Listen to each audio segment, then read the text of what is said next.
ஹர பார்வதி பதே ஹர மகாதேவா. தென்னாடுடைய சிவனே போற்றி, எந்நாட்டவர்க்கும் இறைவா போற்றி.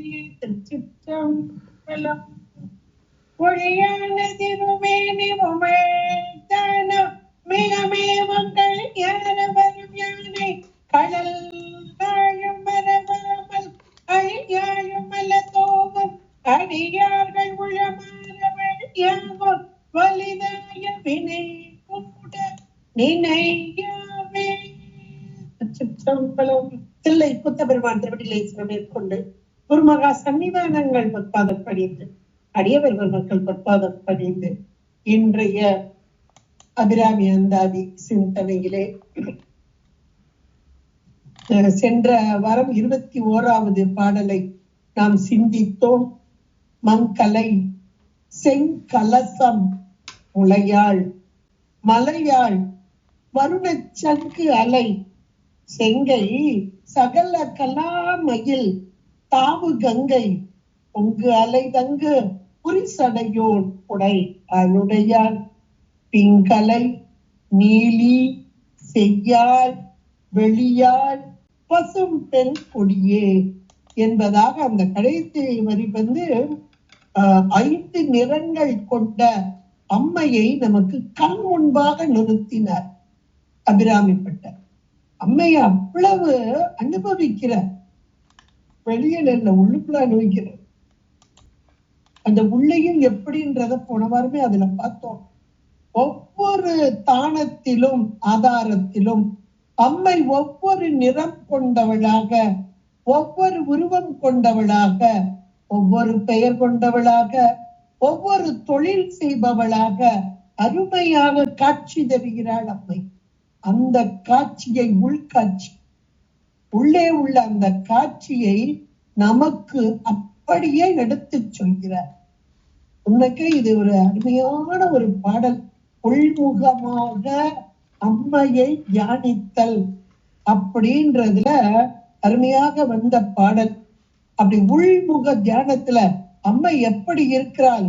பிங்கலையாக இருக்கிறாள், நீலியாக இருக்கிறாள், செய்யாளாக இருக்கிறாள், சிவந்த நிறம் கொண்ட செம்மை, முதல் பாடலே உதிக்கின்ற செங்கதிர் அப்படின்னு சொல்றார்.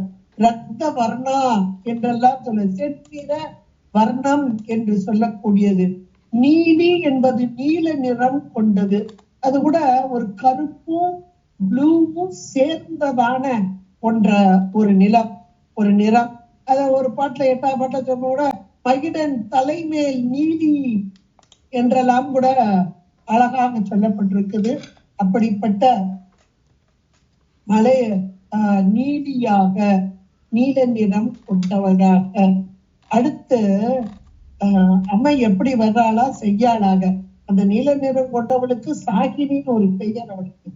இது மூலாதார சக்கரத்துல இருக்கிற ஒவ்வொரு சக்கரம் அதுல இருக்கிற நிறத்தோடு கூடிய, நாமத்தோடு கூடிய, அந்த அழகோடு கூடிய, அந்த தொழிலோடு கூடியதா அப்படி அழகா பட்டியல் பட்டு சொல்றாள். சாகினி என்ற பெயர் கொண்டவளாக மூலாதார சக்கரத்திலே இருக்கும் அம்மை அப்படின்னு. அப்புறம் மணிப்பூரக சக்கரத்திலே செய்யாளாக, ரத்த வர்ணாவாக, லாகினியாக இருக்கும் அம்மை என்பதாக. அடுத்ததாக வெண்மை நிறம் கொண்டவளாக அக்ஞா சக்கரத்திலே 2 இதழ் கொண்ட தாமரை மலரிலே 6 முகங்களோடு கூடியவளாக ஹாக்கினி என்ற பெயரோடு சுக்லவர்ணாவாக, அதாவது வெண்மை நிறம், சுக்லவர்ணம்ன்றாலே வெண்மை நிறம் கொண்டவளாக. இப்படியெல்லாம் சொல்லி கடைசியா பசும் பெண் கொடியே, பசுமையான நிறம் கொண்ட ஷியாமாவாக, ஷியாமளை என்று சொல்லக்கூடியது. அப்படிப்பட்ட பசும் பெண் கொடியே என்பதாக நிறைவு செய்த 21வது பாடலை. இப்ப 22வது பாடல்ல அந்த நிறைவிலிருந்து அங்கே ஆரம்பிக்கிறது. எப்படி ஆரம்பிக்கிறது? அம்மையை பார்க்கிறார், அப்படியே அழகாக இருக்கிறாள், பசுமையாக இருக்கிறாள், மரகத கொடியாக இருக்கிறாளாம். கொடி அப்படி துவண்டு அப்படி இருக்கும், துவண்டு அப்படி வளைந்து நெளிந்து அழகாக இருக்கும், மென்மையாக இருக்கும். அந்த கொடியாக இருக்கிறாளா கோமளாங்கி இவள். கோமளம் என்றால் மென்மையானவள் என்பதாக பொருள். லலிதா, லலிதம் என்றாலே மென்கலைகள் என்றே பொருள். அம்மை அப்படிப்பட்ட மென்மையானவளாக இருக்கிறாளா, கொடி போன்று இருக்கிறாளா. நம்முடைய திருமுறைகளிலும் சத்திரங்களிலும் மிக அருமையாக சொல்லப்பட்டது. இறைவன் எம்பெருமான் மாணிக்க மலையாக சிவந்த பொன்னிற மேனி கொண்டவனாக அழகாக இருப்பார். அப்படிப்பட்ட இறைவனுக்கு அந்த மலை குன்று, பவள குன்று, பவளம் போன்ற அந்த குன்று, செம்மேனி அம்மான், அது எப்படி இருக்கும், மலை போல இருப்பார். அந்த மலையிலே படர்ந்த மரகத கொடி போல அம்மை இருப்பார்.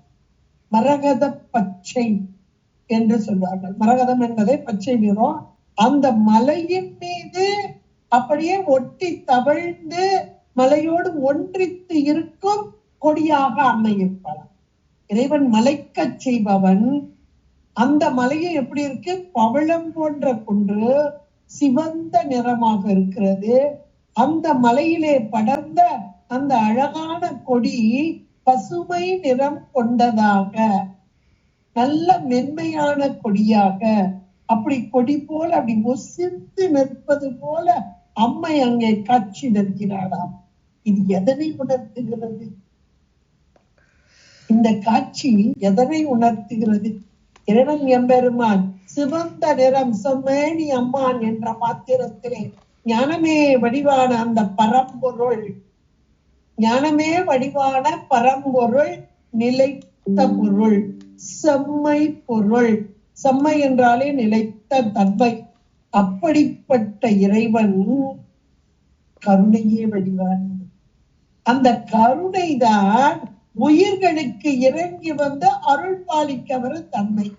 இறைவன் எம்பெருமான் அந்த மலையாக குன்றாக இறுகிய நிலையிலே நிலைத்த தன்மை கொண்ட ஞானமே வடிவான பரம்பொருள். ஆனால் அவனுடைய குணம் என்ன? கருணை. அருள் அது சக்தியாகும் அரண் தனக்கு. அந்த அருள் எப்படி இருக்கும் என்றால் மென்மையாக, அப்படியே ஒசிந்து விடக்கூடிய கொடி போல, விட்டு பிரியாமல், இந்த மலையை விட்டு பிரியாமல் இருக்கக்கூடியதாக. அப்படி ஒரு அருமையான காட்சி. இது ஞானமே வடிவான பரம்பொருள் கருணையை இங்கே உருவம் கொண்டு வந்து உயிர்களுக்கு உதவும் வண்ணமாக வரும் நம்மை கொடியாக காட்சி தருகிறார், மென்மையாக காட்சி தருகிறார். அதான் கற்பனை கடந்த ஜோதி கருணையே உருவம். அந்த கருணைக்கு உருவம் கொடுத்தால் அதுதான் அம்மை. இன்றைக்கு நாம் அப்படிதான் உருவம் கொடுத்து இந்த சாக்த வழிபாடு, அம்மையை வழிபாடு செய்து கொண்டிருக்கிறோம். ஒரு காலத்துல அம்மைக்கு தனி சன்னிதானம் எல்லாம் கிடையாது. இறைவனுக்கு பக்கத்திலே அங்க இருப்பார் அந்த போக வடிவம் என்று சொல்லக்கூடிய சதாசிவ மூர்த்தம். அதுக்கு பக்கத்துல அம்மை அங்கே சக்தியாக சின்னதா அழகா இருப்பா, மனோன்மணியாக. இன்னைக்கு கோயில்களை திருக்கோயில்களை பார்க்கலாம். இதை உணர்த்தும் வண்ணமாக இதை அப்படியே அழகா நமக்கு படம் போட்டு காமிக்கிற மாதிரி கொண்டு வர்றார். கொடியாக இருக்கும் அம்மை என்கிறார். அதாவது மென்மையாக, மென்மை. இந்த கொடின்னு சொன்னாலே மென்மைதான். அப்ப கருணை, உயிர்கள் மீது கொண்ட கருணையினால் கொடி போன்று அழகாக மென்மையாக இருக்கும் அம்மை. இதைத்தான் அம்புஜவல்லி, செண்பகவல்லி. அந்த லகரம் பாத்தீங்கன்னா இந்த லகரம் போட மாட்டாங்க, இந்த நடுலா குண்டுலான்னு சொல்லுவோம் இல்லையா, அது மாதிரி இந்த குண்டுலா தான் அம்புஜவல்லி. அதை போட்டாதான் அந்த மென்மையான கொடி. செண்பகவல்லி இதெல்லாம் கொடிகளுடைய பெயராக, இதற்கெல்லாம் மேலான கொடியாக, இங்கே எல்லாவற்றிலும் மேம்பட்ட கொடியாக இருக்கும் இவள். அதனால இதுக்கு அடைமொழியே இல்லாம கொடியே என்று அழகாக சொன்னார். அந்த கொடியிலையும் இவள் எப்படி இருக்கிறாளா, அந்த கொடி அழகான கொடி, அது இள வஞ்சி கொம்பாக இருக்கிறார். இளமையான அந்த வஞ்சி கொடி, அந்த வஞ்சில இருக்கக்கூடிய, பொதுவாகவே வஞ்சி கொடி அப்படின்னாலே பெண்களுக்கு அது உண்மையாக சொல்லக்கூடியது, வஞ்சுள வள்ளி போல அப்படின்னு சொல்லக்கூடியது. அதை இங்க இந்த இள வஞ்சி கொம்பு என்கிறார். அதாவது ஒரு கொடி, அந்த கொடியோட அந்த கிளை, அதுக்கு கொம்பு அப்படின்னு சொல்லுவாங்க. ஒரு கொடி அதனுடைய கிளை பரப்பு இருக்கும் பார்த்தீங்களா, அதை நம்ம கொம்புன்னு சொல்லுவாங்க.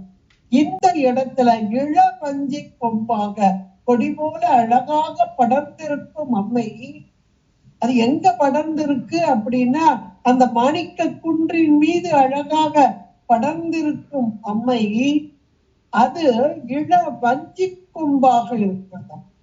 மணிவாசக பெருந்தகையார் இது அழகாக இந்த வஞ்சி கொம்பு அப்படின்ற வார்த்தையை சொன்னார். கொடும் கரிக்குன்று உரித்து அஞ்சுவித்தாய் வஞ்சி கொம்பினையே அப்படின்பார். அப்ப அம்மையை வஞ்சி கொம்பாக மணிவாசக பெருமையார் அழகாக சொன்னார். இது வஞ்சின்றது ஒரு மரத்துக்கு பெயராக அமைந்தது. அந்த மரத்துல அப்படி பூவோடு சேர்ந்த அந்த ஒரு கொம்பு, அழகான அந்த கொம்பு போன்ற அம்மை, பெண்மையே வடிவான அம்மை, கருணையே வடிவான இறைவன். அந்த கருணைதான் இங்கே மென்மையான கொடியாக, பஞ்சி கொம்பாக இப்படியெல்லாம் வரக்கூடியதாக இருக்கிறது.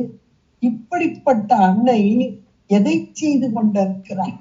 இன்றைக்கு உலகம் படைக்கப்பட்ட பொருள், உயிர்களுக்கு உடல் கொடுக்கப்பட்டிருக்கிறது.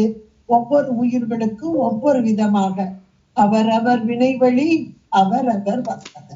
நாம் செய்த வினைகளுக்கு ஏற்றாற் போல இங்கே நமக்கு உடம்பெல்லாம் கொடுக்கப்பட்டு எதுக்கு? ஒவ்வொரு பிறவிலையும் ஒவ்வொரு விதமான உடம்பு. அதான் புல்லாகி பூடாகி புழுவாகின்னு வரிசையா வருது. இப்ப புரட்டாசி மாசம் வரப்போகுது, கொலு வைக்க போறாங்க. கொலுவுடைய தாற்பயம் தெரியுமோ இல்லையோ கொலு வைப்பாங்க. பாக்குறவங்களுக்கும் தெரிஞ்சு பாக்குறவங்க இருக்காங்க, தெரியாம பாக்குறவங்க இருக்காங்க. இந்த நம்முடைய உடல் எத்தனை பிறவிகள் எடுத்து வந்து கொண்டு இருக்கிறோம். இப்ப 84 லட்சம் பிறவி, அது மனித பிறவியில கூட 10 லட்சம் இருக்குன்றாங்க. எல்லாரும் ஒரே மாதிரி இல்ல. இப்படி எல்லா பிறவிகளை எடுத்து எடுத்து எடுத்து வந்து எதற்காக? பக்குவ நிலையை அடையும். திருவினை ஒப்பு மலபரி பாகம் இதையெல்லாம் இந்த ஆன்மாக்கள் அடைய வேண்டும். ஆன்மாவின் அறிவு, ஆன்மா அறிவு பொருள். இந்த ஆன்மா அறிவிலே இருக்கும் அந்த அறியாமை என்ற இருள் நீங்க வேண்டும். இதை நீக்குவதற்குத்தான் நம்ம இத்தனை பெரிய ப்ராசஸ் நடத்திட்டு இருக்க.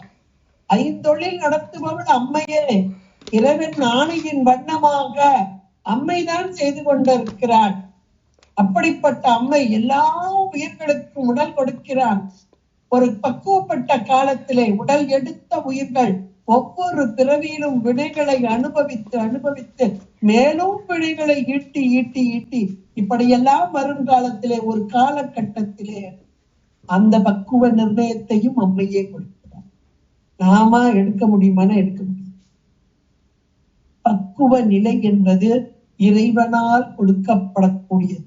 அது அம்மை திருவருள், அதைத்தான் சொல்லுவாங்க, திருவருள் கொட்டியது, திருவருள் கொட்டியது.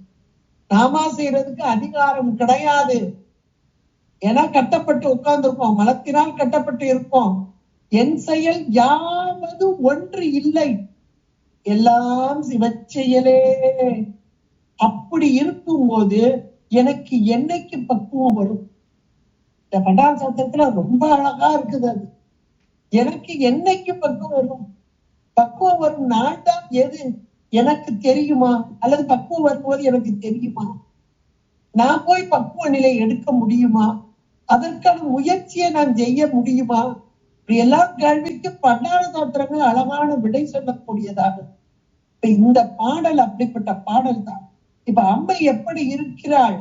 மென்மையானவளாக, கருணையை வடிவானவளாக இருக்கும் அம்மை உயிர்கள் மீது கொண்ட கருணையினால் அந்தந்த உடல் கொடுத்து, ஒவ்வொரு உடல் கொடுக்கும் போது எப்படியாவது இந்த உடலை கொஞ்சம் தேடி வரட்டும், இந்த உடல் கொடுத்து தேடி வரட்டும், இப்படி எல்லாம் மனசுக்குள்ள ஏற்றி. இதுதான் இச்சை, அவளுடைய இச்சை, அம்மையுடைய இச்சை, இறைவனுடைய இச்சை. இந்த உடல்ல இன்னும் கொஞ்சம் தேறி வந்திருக்கும், இந்த உடல்ல கொஞ்சம் பக்குவப்பட்டு வந்துடும். இப்படி கொஞ்சம் கொஞ்சமா கொண்டு வந்து ஒரு கட்டத்துல நாமளா நினைச்சு அந்த பக்குவத்தை அடைய முடியாது. நாமளா நினைச்சு திருவனை வைப்போம் மலபெரி போகமா அடைய முடியாது. அந்த மலபெரிவாக அடைஞ்சால் நாமளா நினைச்சு இறைவனையே அடையும். இதுவும் அடைய முடியாது, அதுவும் அடைய முடியாது. அப்ப என்னங்க செய்ய முடியும்? நம்மை கருணையோடு நோக்குகிறார். இந்த உயிர்களை நோக்கி வம்பே பழுத்தபடியே. அதாவது ஒரு மரம் இருக்கு, மாமரமே வச்சுக்கோங்களேன். அது ஒரு காலத்துல பழுக்கும். இந்த காலத்துல மாம்பழ சீசன். இப்ப வேணா கொஞ்சம் காலம் இல்லாத காலத்துலயும் மாம்பழத்தை சீசன் இல்லாத காலத்துலயும் வர்றதுக்கு ஒரு ஏற்பாடுலாம் பண்ணிட்டு இருக்காங்க வைங்களேன். இந்த வார்த்தையை கூட அதை வச்சுக்கலாம். என்னை கேட்டா மாம்பழ சீசனே இல்ல, ஆனா மாம்பழம் வரும் பாருங்க. ஆனாலும் சொல்லுவாங்க அந்த சீசன்ல வர்ற பழம் மாதிரி ருசி இல்லையே அப்படி எல்லாம் கூட சொல்லுவாங்க. இருக்கட்டும். ஆனா இந்த இடத்துல அருமையான ஒரு வார்த்தையை கொண்டு வர்றார் அபிராமி பட்டர். எனக்கு ஒண்ணுமே தெரியாதுமா, எது என்ன எதுவும் தெரியாது, என்னையும் தெரியாது, என்னை நடத்தும் இறைவனையும் தெரியாது, இன்றைக்கு நடக்கக்கூடிய காரியங்கள் உலக அனுபவங்கள் அதுவும் தெரியாது, ஏன் வந்தது எதுக்கு வந்தது எதுவும் தெரியாது, அடுத்து நான் என்ன செய்ய வேண்டும் அதுவும் தெரியாது. ஆனால் என்னை அழகாக நடத்தி கொண்டு வருகிறார். எதற்காக என்றால் இந்த ஆன்மா பக்குவ நிலையை அடைய வேண்டும், இறைவனோடு ஒன்றிக்க வேண்டும், அந்த இறை அருளை அடைய வேண்டும், அந்த பேரின்பத்தில் திளைக்க வேண்டும். இதுதான் இறைவனுடைய அம்மையுடைய இச்சை, கருணை. அம்மையுடைய அந்த கருணையினால் இந்த பக்குவம் வருது. அது எப்ப கிடைக்க போகுது? இந்த பிறவில இவ்வளவு வினை, அந்த பிறவில அந்த வினையை அனுபவிக்கும் போதே டன் கணக்குல மேல ஏறுது. அப்ப அடுத்த இன்னும் எத்தனை பிறவிக்கு வித்து போட்டுக்கிட்டே இருப்போம். ஒரு பிறவில அந்த வினைக்கு ஏற்ற அனுபவம் அனுபவிக்கும் போது அடுத்து எத்தனையோ பிறவிகளுக்குரிய வித்து வந்து இருக்கு. இது நமக்கு தெரியல. தெரிந்து செய்தாலும் தெரியாமல் செய்தாலும் அந்த பலனை நாம் அனுபவித்துத்தான் ஆக வேண்டும். அப்படிப்பட்ட நிலையில என்னுடைய வினையை நான் எப்படி கழிப்பது, என்றைக்கு கழிப்பது என்ற ஒரு பெரிய கேள்வி எழுந்தால் அது என் செயல் அல்ல, இறை செயல். இதத்தான் மணிவாசகர் அழகா சொன்னார். யாவர்க்கும் மேலாம் அளவில்லா சீருடைய யாவர்க்கும் கீழாம் அடியேனே. அவன் எவ்வளவு பெரிய பரம்பொருள். ஒண்ணுக்கும் பற்றாத கீழான அடியேனை யாவரும் பெற்று அறியா இன்பத்துள் வைத்தாய்க்கு என் பெருமான் மற்ற அறியே செய்யும். ஒண்ணுக்கும் பற்றாத எண்ணை கொண்டு வந்து மேலான அந்த போகம் சிவபோகத்தை இறைவன் அனுபவிக்க வைக்கிறார் என்றால் இது ஒரு படிமுறையில வருது. இந்த படிமுறையைத்தான் அம்மை செய்து கொண்டிருக்கிறார் உயிர்களாகிய நமக்கு. அப்படி செய்யும் போது ஒரு வினையை கழிக்கும் போது 1000 வினைகளை ஏற்றிக் கொண்டிருக்கும் உயிர்களாகிய நம்மை பக்குவப்படுத்த வருகிறாள். நாமா எதாவது செய்ய முடியுமா? செய்ய முடியாது. அதனால அவளே எல்லா செயலுக்கும் அவளே காரணம். இப்போ நமக்கு ஒரு பக்குவம் சீக்கிரமா கொடுக்கணும். பாவம் இத்தனை பிறவி வந்துட்டு இந்த பிறவில எப்படியாவது கொடுக்கணும் அப்படின்னு அந்த பேராவல் அவளுக்கு. அதனால் வம்பா பழுக்க வைக்கிறான். மரத்துல பழத்தை பறிக்கணும் அப்படின்னா அடுத்து மழை வரும் போல தெரியுது, இருக்கிற பழத்தை காய்களை எல்லாம் எடுத்து போட்டு எதையாவது போட்டு பழுக்க வச்சிருவோம் அப்படின்னு தானே இன்னைக்கு கொண்டு வர்றாங்க. கொண்டு வந்து அந்த பழத்தை பழுக்க வைக்கிறாங்க, பழுக்க வச்சிடுறாங்க. அம்மை எப்படி செய்யறாள்? அவங்க இந்த மரத்துல கடந்து இது என்னைக்கு அடுத்தடுத்து வருது. அதனால இதையெல்லாம் பழுக்க வைக்கணும். அதாவது காயா இருக்கு, இந்த காய்களை எல்லாம் பழுக்க வைக்கணும். அந்த பழம் பழுக்க வைப்பதற்கு உரிய வெப்பம், உரிய காலநிலை, சூழ்நிலை எல்லாவற்றையும் கூட்டி வச்சு இது உடனே படுக்கிற பழம் இல்ல.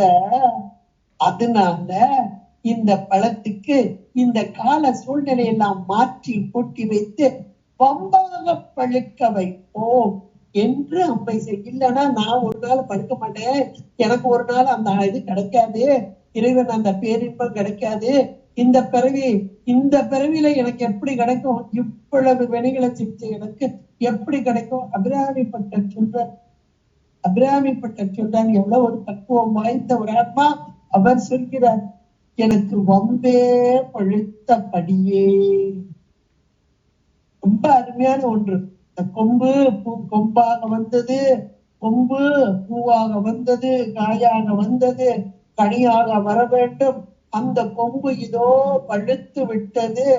ஆனால் பல காலமாக காத்திருந்து அந்த பருவம் வரும்போது பழுக்க வேண்டியது இப்ப விரைவிலேயே பழுத்து விட்டது. எவ்வளோ பெரிய வியப்பு பாருங்க.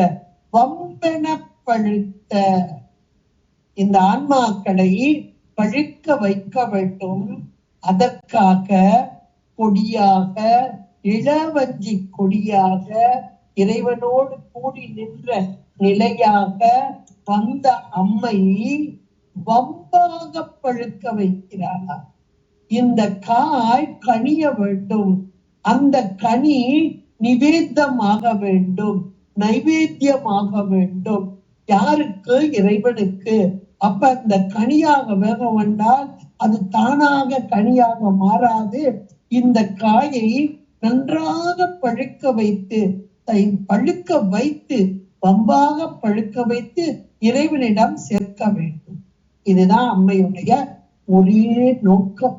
அதை செய்து கொண்டிருக்கிறார். இந்த மணிவாசகர் அழகா சொன்னார், பொழிவன நிறைந்த யோகமே ஊற்ற எனக்கு வம்பன பழுத்து என் குடிமுழுதாண்டு வாழ்வர வாழ்வித்த மருந்து. எவ்வளவு ஒரு அருமையான வரிகள் பாருங்க. வம்பென பழுத்து, நானா பழுத்துருவேனா? பழுக்க மாட்டேன். நானா பக்குவம் அடைஞ்சிருவேனா? அடைய மாட்டேன். நானா இறைவனுக்கு நைவேத்தியம் ஆவனா? ஆக மாட்டேன். இதை செய்பவள் அம்மை. அருமையான ஒரு வார்த்தை. இந்த வார்த்தை கொடி போன்று இளமையாக இளவஞ்சி கொம்பாக இருக்கும் அம்மை உயிர்களாகிய நம்மை பக்குவப்படுத்தி இறைவனோடு சேர்க்க வேண்டும் என்று பேராவல் கொண்ட அம்மை இங்கே வம்பன பழுத்த படியாக இருக்கும் அம்மை என்றெல்லாம் சொல்லி, கொடி கொம்பு பழுத்தபடி என்றெல்லாம் சொல்லி மலராக மனமாக இவையெல்லாம் சொன்னதற்கு இப்போ அடுத்தாப்புல அம்மை எப்படிப்பட்டவராக இருக்கிறார்? அந்த அம்மையுடைய மனம் எப்படி கமழ்கிறது என கொடி எல்லாம் சொல்லிட்டாரு, பழமை எல்லாம் சொல்லிட்டாரு. அப்படிப்பட்ட அம்மை அவள் எப்படி இருக்கா? மலராக மனமாக. ஒரு பழம் வருதுன்னா என்ன வரணும்? ஒரு கொடி வருது, அதுல களை வருது, அதுல இளம் தளிர்கள் வருது, அப்புறம் அதுல சின்ன மொட்டு வருது, அப்புறம் அரும்பா வருது, மலரா வருது, அப்புறம் பிஞ்சா வருது, அப்புறம் காயா வருது, கனியா வருது. இப்ப மலரா வருது பாருங்க. அப்ப அந்த மலரை சொல்லணுமே. அந்த மலரில் உள்ள மனம் எப்படிப்பட்ட மலர்னாலே மனம்.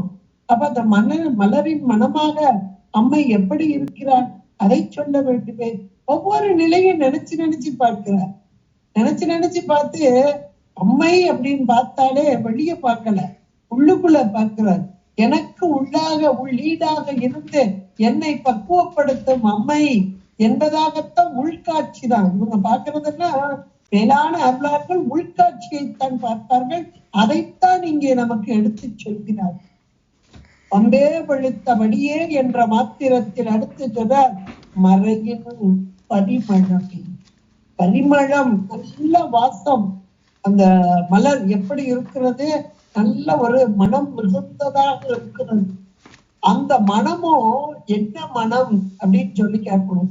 மல்லிகை பூவா, பிச்சி பூவா, இந்த பூவா, அந்த பூவா, அப்படின்லாம் கேட்கணும் இல்லையா? அம்மை எப்படிப்பட்டவள்? வேதமே வடிவானவள், வேத நாயகி, வேத வத்யாயை, வேதத்தினால் புகழப்படுபவள், வேதத்தை தந்தவள், வேதத்தின் உட்பொருளாக இருப்பவள். வேதம் சொல், ஸ்ருதி, அந்த சொல்லே இவளாக இருப்பவள். அந்த சொல், ஒரு சொல் வருகிறது என்றாலே அங்க மாயாகாரிய சுத்த மாயாகாரியம், அது அம்மையினால் அங்கே இயக்கப்படுகிறது. இவ்வளவு நம்ம பார்த்திருக்கோம். இந்த வேதங்கள் எல்லாம் சுருதி வடிவு, இந்த வேதங்கள் எல்லாம் புகழ்ந்து பாடிக்கொண்டிருக்கிறது. யாரை? இறைவனை, இறைவியை பாடிக்கொண்டிருக்கிறது.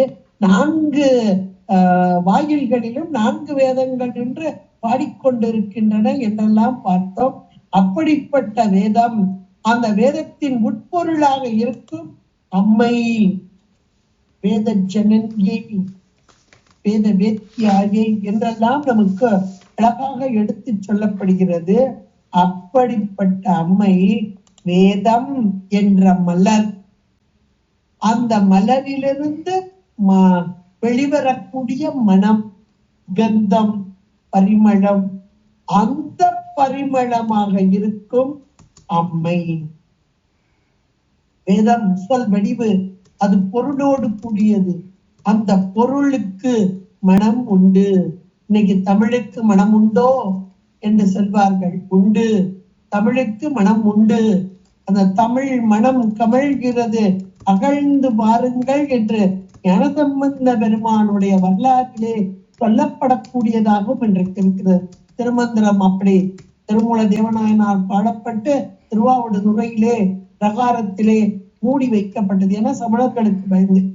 அதன் பின்பாக ஞானசம்பந்த பெருமான் காலத்தில் இது எடுக்கப்பட்டது என்று கூட கூறுவார்கள். தமிழுக்கு மனம் உண்டோ என்றால் உண்டு. தமிழ் மனம் கமலும். அப்படிப்பட்ட தமிழுக்கு மனம் உண்டு. இதை போல வேதம், அது சொல் வடிவு, அது மலர் போன்றது. அந்த வேதத்திற்கு மனம் உண்டா? உண்டு. அந்த மலரின் மனமாக, பரிமளமாக, அதைத்தான் அடுத்த வார்த்தையில சொல்றார், மறையின் பரிமளமே. அம்மைய ஒன்னா சொல்லி பார்க்கிறாரு. இவருக்கு எப்படி சொன்னாலும் நிறைவு வரமாட்டேங்குது.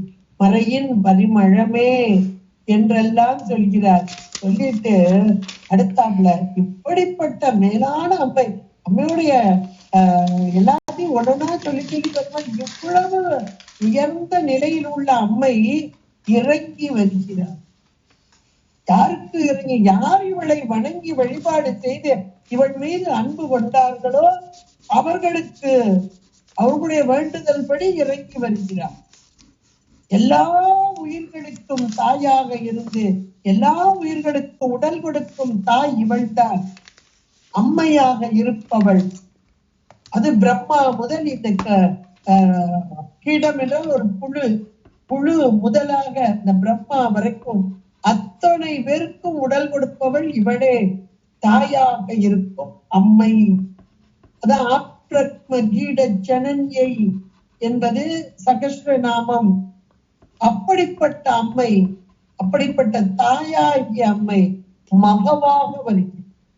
எல்லா உயிர்களுக்கும் தாயாக இருக்கும் அம்மை, அந்த உடல் கொடுக்கும் அம்மை, படைப்பவள் தானே. முதல்ல சகஸ்ரநாமத்துல முதல்ல வர்றதே ஸ்ரீ மாத்திரை தானே.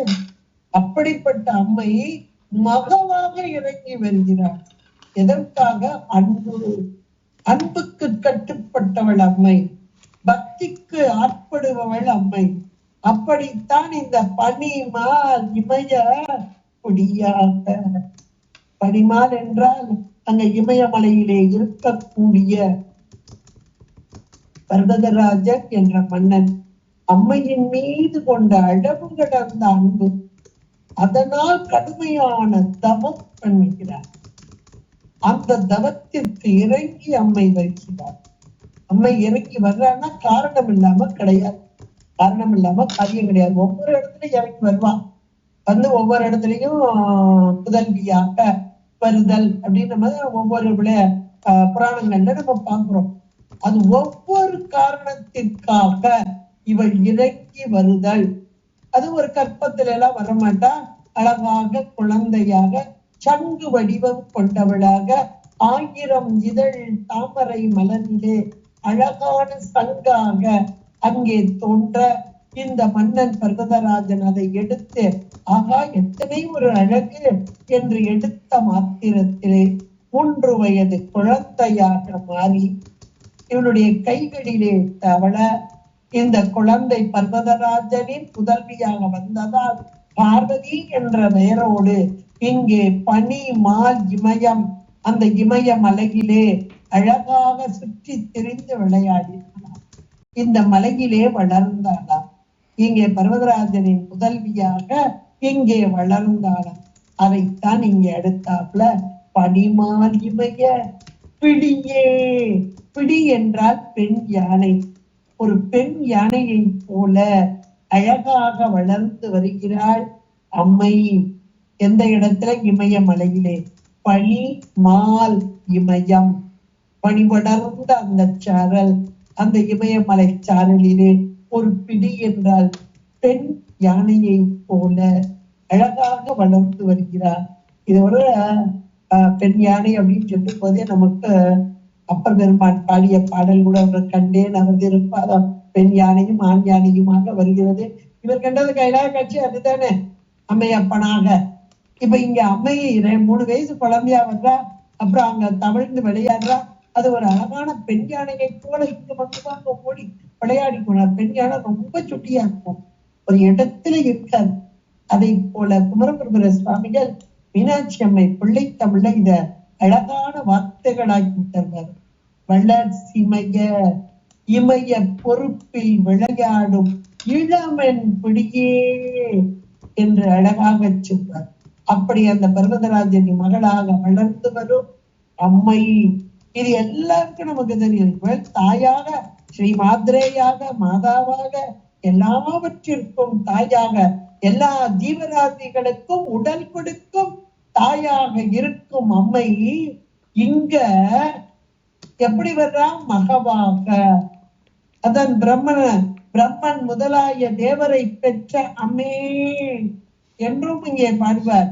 பிரம்மர்க்கும் அம்மனை பிரம்மனை பண்டு பெற்ற வெறுந்தர் இது தகையாக பகுதியில சொல்லக்கூடியதாக அப்படி எல்லாவற்றிற்கும் தாயாக வரும் அம்மை இங்கே மகவாக.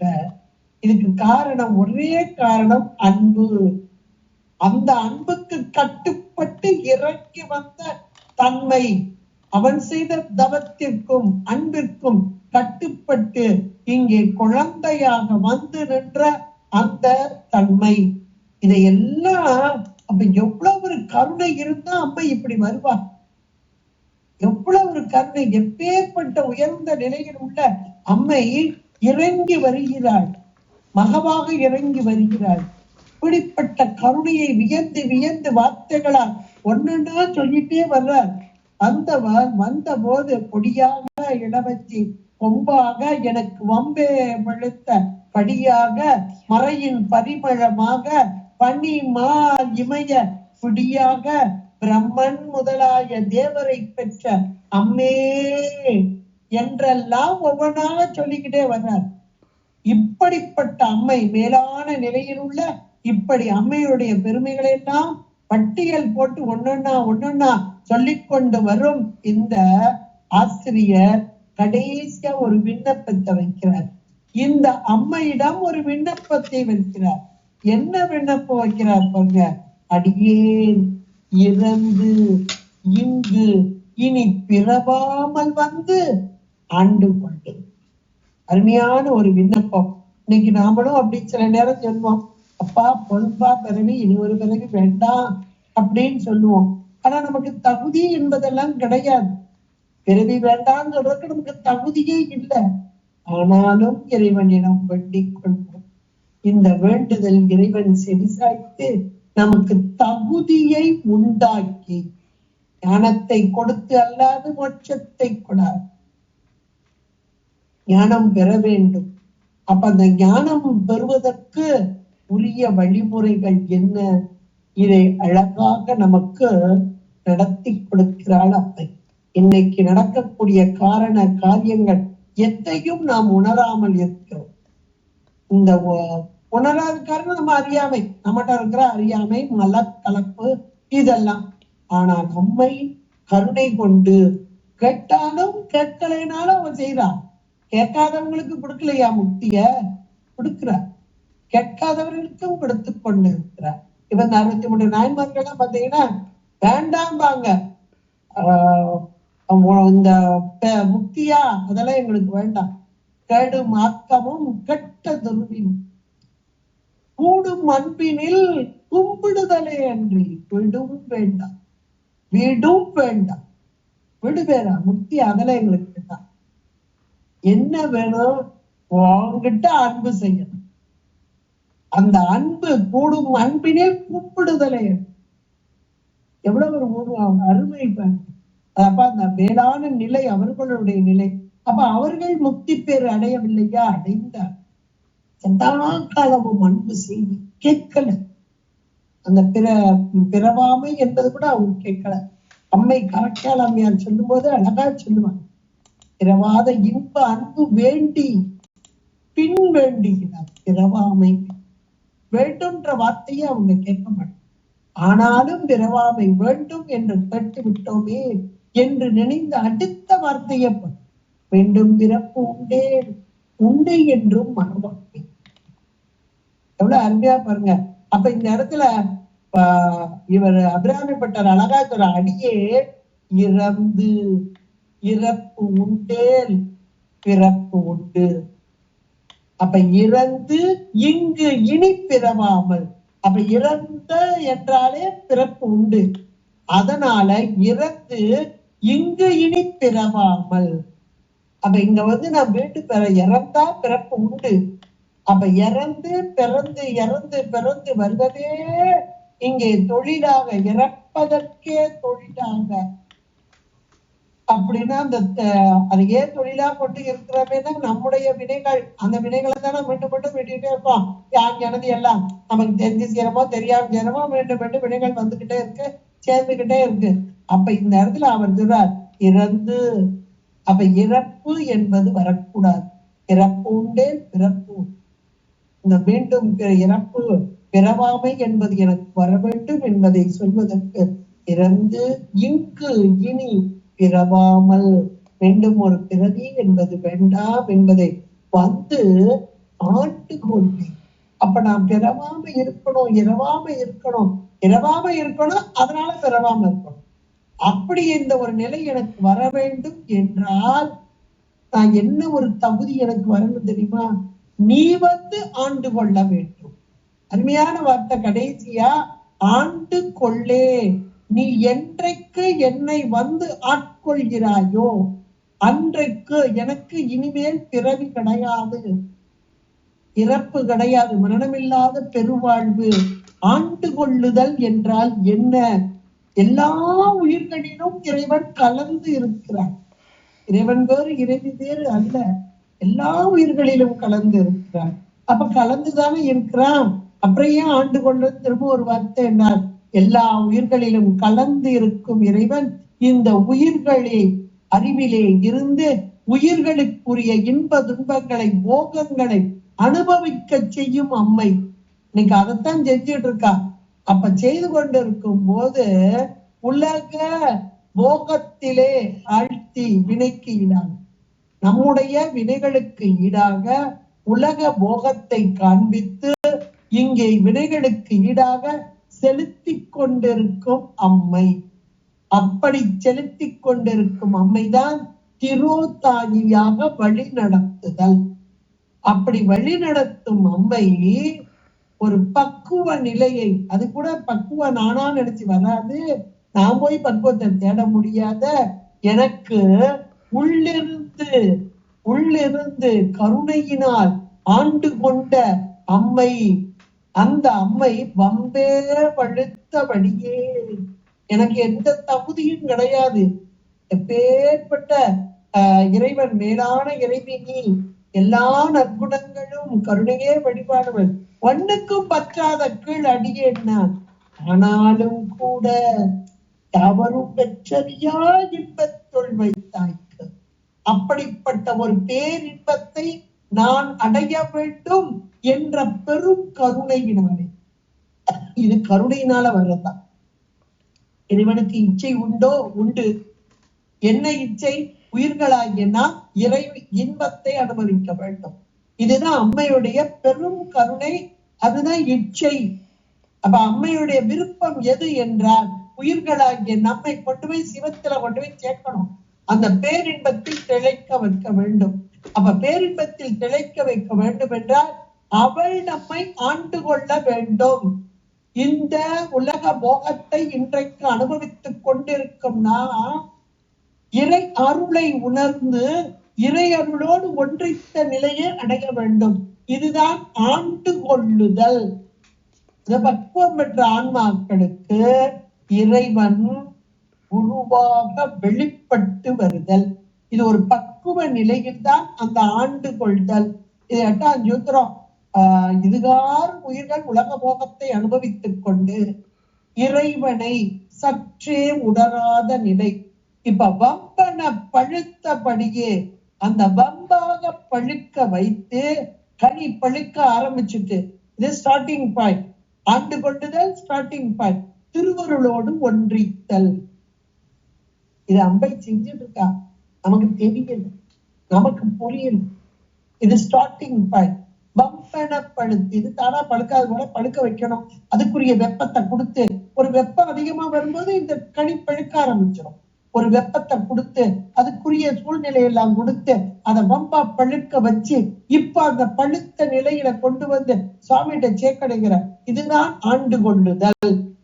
அப்ப அந்த பக்குவ நிலையை கொண்டு வந்து கொடுத்தல். அதற்கு நமக்கு பண்டார சாஸ்திரங்கள கூட அம்மா போன தடவை அழகா சொன்னாங்க, ரொம்ப அருமையா இருந்துச்சு. அந்த ஒரு புழு அது எப்படி இருக்குதா, பச்சை சேனு கொள்ளு கொள்ளு கொள்ளுன்னு அழகா இருக்கும். அந்த புழுவை நிறைய இருக்கு புழுவு, ஆனா ஒரு அந்த பச்சை பசேன்னு கொள்ளு கொள்ளுன்னு இருக்க ஒரு புழுவை எடுத்து வச்சுதான் அந்த குழவி கொட்டி கொட்டி, எல்லா புழுவையும் எடுக்கல, அந்த ஒரு புழுவை எடுத்துதான் கொட்டி கொட்டி கொட்டி. அப்ப அந்த பழுத்த நிலை, அந்த பழுத்த நிலை என்பதான் ஆண்டு கொள்ளுதல். எடுத்து வச்சு கொட்டி கொட்டி கொட்டி கொட்டுதல், கொட்டி கொட்டி கொட்டி கொட்டி கொட்டி இந்த குழவியாக மாற்றுதல். இது ஒரு சரியான ப்ராசஸ். திருவருள் ஆட்கொள்ளுதல், திருவருளோடு ஒன்றித்தல். அது நாம செய்ய முடியாது. திருவருள் வந்து நம்மகிட்ட ஒன்றிக்கணும். இந்த ஆண்டு கொள்ளே, இந்த ஆண்டு கொள்ளுதல் வந்தால்தான் இறப்பும் கிடையாது, பிறப்பும் கிடையாது. கடைசி வார்த்தை ஆண்டு கொள்ளே அப்படின்ற ஒரு அருமையான ஒரு இதை முன்னாடி வைக்கிறார், விண்ணப்பமா வைக்கிறார். அம்மா நீ வந்து ஆண்டு கொண்டால் எனக்கு இறப்பும் கிடையாது, பிறப்பும் கிடையாது. அந்த ஆண்டு கொள்ளுதல் என்பது என்ன என்றால் உயிர்களாகிய உயிர்களுடைய அறிவிலே இறைவன் எம்பெருமான் இந்த கருணை, இந்த திருவருள் இதுகாரும் உயிர் அறிவிலே இருந்த திரோதாயியாக, என்னுடைய ஆற்றத்தானே செய்து திரோதாயியாக உலக போகத்தை கொடுத்தது. இப்போது உலகம் வேண்டாம் என்ற ஒரு பக்குவ நிலையையும், இந்த பக்குவம் எப்படி வரும்? பம்பனப்படுத்து. நாம விட முடியுமா? உலக போகங்களை விட்டாதான் இறைவன்ட போக முடியும். ஒண்ணு உலக போகம், இல்ல இறை போகம், சிவபோகம். எது வேணும்? எப்ப சிவத்தெல்லாம் பெற பார்த்துக்கணும், இப்ப இதை அனுபவிப்போம், அப்படிதான் நம்ம சொல்லுவோம். ஆனா அம்மை கருணை, இந்த உயிர்கள் இந்த உடலோடு இந்த பிறவியிலே இது அனுபவிக்க வேண்டும் என்று வம்பாக பழுத்தபடியாக இந்த உயிர்களுக்கு பக்குவத்தை வரவைக்க வேண்டும் என்னும் வண்ணமாக அருமையாக வந்த அம்மை. அருமையான ஒரு பாடல், ஆண்டு கொள்ளே. இப்ப இதுகாரம் திரோதாயாக வினைக்கு ஏற்றாக வினைக்கு ஈடாக என்னை செலுத்தி வந்த அம்மை இப்போது ஆண்டு கொண்டு உயிர் அறிவிலே நின்று இந்த உயிர்களை உலக போகத்திலிருந்து நீக்கி சிவ போகத்தை காண்பித்து தன்னை உணர்த்தி என்னையும் உணர்த்தி, தன்னை உணர்த்தி என்னையும் உணர்த்தி. நீ ஒரு அறிவு, இந்த உலக போகம் உனக்குரியது அல்ல, இந்த சிற்றின்பம் உனக்குரியது அல்ல, இதோ பேரின்பம் காத்து கொண்டிருக்கிறது என்று ஆண்டு கொண்ட அந்த தன்மையை இங்கே விண்ணப்பமாக இருக்கிறார். இந்த பாட்டுல விண்ணப்பமாக அம்மா, ஏனென்றால் இந்த ஆண்டு கொள்ளுதல் என்பது இதோட முதல் ப்ராசஸ். அம்மை திருவருளோடு ஒன்றித்த நிலை. அதுக்கப்புறம் ஏன்னா இதுவும் 4 நிலை சக்தினி பாதம் சொல்லுவாங்க. ஆண்டு கொண்டேன்றது சக்தினி பாதம். சக்தினி பாதம் இது 4 நிலையில இருக்கு. மந்ததரமாக, மந்தமாக, தீவிரமாக. அது பக்குவம் பெற்ற ஆன்மாக்கள் அப்படியே ஆண்டு கொண்ட மாத்திரத்தில் அப்படியே மேலான அந்த சிவத்தோடு ஒன்றிக்கும் நிலை. ஆனா ஒரு மந்ததரத்துல கேட்டல், சிந்தித்தல், தெளிதல், நெட்டை கூடுதல் அப்படின்ற அந்த 4 ப்ராசஸ் ஆகும். அது அந்தந்த பக்குவத்திற்கு ஏற்றாற் போல. இப்ப அம்மை அந்தந்த உயிர்களின் பக்குவத்திற்கு ஏற்றாற் போல ஆண்டு கொண்டு அதன் பின்பாக வழி நடத்தி இறைவனோடு சேர்த்தல். இதுதான் அம்மையுடைய பெருங்கருணை. இதையெல்லாம் உணர்ந்தவர்கள் இந்த அருளாளர்கள். அந்த அருளின் வழி நின்று நமக்கு உணர்த்துகிறார்கள். அவர்களுடைய வாக்கு அல்ல, அந்த திருவருளின் வாக்கு. அம்மையே உணர்த்துகிறாள் அவர்கள் மூலமாக, அந்த உடம்பின் மூலம். அதை பக்குவப்பட்ட ஆன்மாக்களுக்குள்ள அந்த உடம்புல ஆண்டு கொண்டு அவர்களோடு, அந்த உயிரோடு அவர்களை ஆண்டு கொண்டு அந்த வாக்காக வெளிப்படுத்த. இதெல்லாம் அப்படி வந்ததுதான். எனது உரை தனது உரைப்ப. அப்ப அந்த பக்குவம் பெற்ற அந்த ஆன்மாக்களுடைய உயிரை தனக்கு இடமாக கொண்டு, அப்படி நம் இன்னும் எத்தனை ஆன்மாக்கள் பக்குவம் பெற வேண்டும். அதற்காக இந்த நூல் உபதேசம் இல்லாம நாம பக்குவம் பெற முடியாது. சகலவற்ற ஆன்மாக்களுக்கு நூல் உபதேசம் இல்லைன்னா முடியாது. அதற்காக ஆச்சாரியர்களாக வந்து இப்ப இந்த ஆச்சாரிய குலத்திலே கொண்டு வந்து சொல்லப்பட்ட அற்புதமான ஒரு வார்த்தை தான் ஆண்டு கொண்டேன். இது ஒரு விண்ணப்பமாக அவரை ஆட்கொண்டால், அதனால இந்த வார்த்தைகள்லாம் வெளியே வந்து, ஆனாலும் நம் போன்ற இந்த சகலவற்ற ஆன்மாக்களுக்காக சொல்லப்பட்ட ஒரு அருமையான ஒன்று. கொடியாக அப்படியே ஒரு கருணையின் வடிவாக. கருணை என்பது எப்படி இருக்கும்? இளகியதாக, அது இளவஞ்சி கொம்பாக, எனக்கு வம்பே படித்தபடியாக.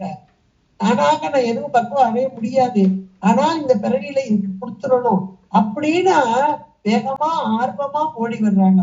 எனக்கு வம்பே வழுத்தபடியாய் மறையின் பரிமளமாக. நீ எப்பேற்பட்ட உயர்ந்த நிலை, வேதங்களின் மனமாக இருப்பவள். அது மட்டுமா, அந்த பனி மால் இமய பிடியாக இருப்பவள், மேலான நிலையில் இருப்பவள். பிரம்மன் முதலாகிய தேவரை பெற்ற அம்மே எல்லாவற்றிற்கும் தாயாக இருப்பவள். அடியே இறந்து இங்கு இனி பிறவாமல் வந்து அண்டு கொள்ளே என்ற உண்மையான வார்த்தையோடு இந்த 22வது பாடலை நிறைவு செய்கிறார் அபிராமி பட்டர். பிறவாத வரம் என்பது மேலான ஒன்று. அதனையே இங்கே விண்ணப்பமாகவும் வைக்கிறார் என்று சொல்லி இன்றைய சிந்தனையை நாம நிறைவு செய்வோம். திருச்சிற்றம்பலம். பார்வதி ஹர மகாதேவா. என்னுடைய சிவனே போற்றி, என்னவர்க்கும் இறைவா போற்றி. திருச்சிற்றம்பலம்.